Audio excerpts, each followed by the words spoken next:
Esse caso é um caso interessante, porque eu posso reiterar o que eu venho dizendo há 2 anos, que principalmente em relação à desinformação, fake news, discursos de ódio, a justiça como um todo, e a justiça eleitoral especialmente, não pode adotar a política do avestruz, de esconder a cabeça embaixo da terra.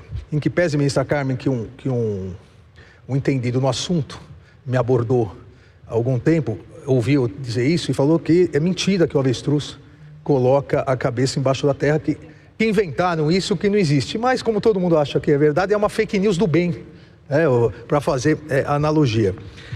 Porque aqui, com todo o respeito às posições em contrário, aqui não só as pessoas envolvidas, como o iter procedimental, é exatamente igual ao que o famoso gabinete do ódio faz há 6 anos. Se aproveita de um laranja e, a partir da notícia de um laranja, passa a divulgar como se o fato fosse verdadeiro, para tirar conclusões, no caso aqui, conclusões desairosas, que afetariam a candidatura de um dos candidatos a presidente, uma vez que o discurso religioso, a questão religiosa e a pauta de costumes ligadas à religião, foi um dos principais temas da campanha presidencial de 2022. E vejam o porquê exatamente esse iter é absolutamente idêntico. O satanista referido aqui,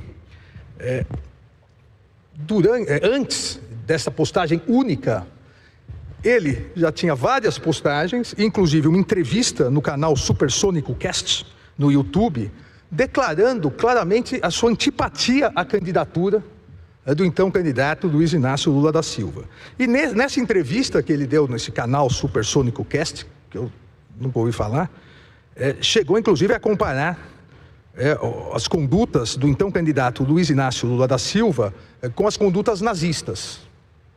E isso foi salientado no parecer da Procuradoria-Geral da República, que pugnou pela procedência total da representação. Então, veja, alguém, um satanista, como bem ressaltou a ministra Isabel Galotti, num país cristão como o nosso, eminentemente cristão, entre católicos e evangélicos, nós temos mais de 75% da população brasileira. Um satanista dá uma entrevista, compara um dos candidatos, então o candidato Luiz Inácio Lula da Silva, ao nazismo. De repente, ele, não podemos dizer que ele viu Deus, porque ele não viu uma luz, porque ele é satanista, então ele viu o demônio, e mudou de ideia. Ao mudar de ideia, ele posta, no meio da campanha, um apoio a quem ele comparou ao nazismo. E, por incrível que pareça, todos os representados, apoiadores do outro candidato, que nunca tinham compartilhado uma notícia dele, de repente ganham um interesse gigantesco a compartilhar essa notícia. É uma série de coincidências satânicas, que levam à conclusão de que, óbvio que isso é uma armação, óbvio. 2/3 dos representados são investigados nos inquéritos dos atos antidemocráticos e das fake news, exatamente por fazerem isso. Um deles, Leandro Ruschel, é especialista em tentar lavar fake news. A fake news é produzida e ele só repassa com esse comentário: hoje as tias do Zap estão, olha, hoje os avós do Zap estão. E outros vão mais além, porque são mais ácidos, deixando claramente patente qual a intenção, dizendo que agora é a luta do bem contra o mal, de Deus contra o demônio. Ou seja, não há como achar que pessoas que nunca tinham compartilhado um vídeo, uma postagem desse referido satanista, de repente postaram e divulgaram na campanha comparando o bem contra o mal. Não há como acreditar que alguém que nunca havia apoiado um candidato, comparando ao nazismo, de repente passou a morrer de amores pelo candidato, dando o material necessário para os apoiadores do outro candidato, inclusive vários eram candidatos a deputado, postarem.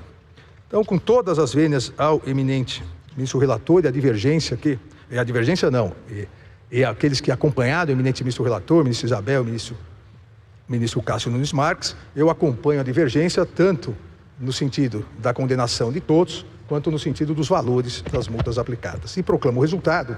O tribunal, por maioria, julgou procedente a representação por propaganda eleitoral negativa em relação a todos os representados, determinando que se abstenham de promover novas manifestações sobre os fatos tratados na presente representação e fixando individualmente a multa da seguinte forma. Em relação aos representados Carla Zambelli Salgado de Oliveira, Flávio Nantes Bolsonaro, Gustavo Gayer Machado de Araújo, Cleiton Gontijo de Azevedo, Bernardo Pires Custer e Roger Rocha Moreira, aplicando a sanção pecuniária cada um deles no valor de R$30 mil.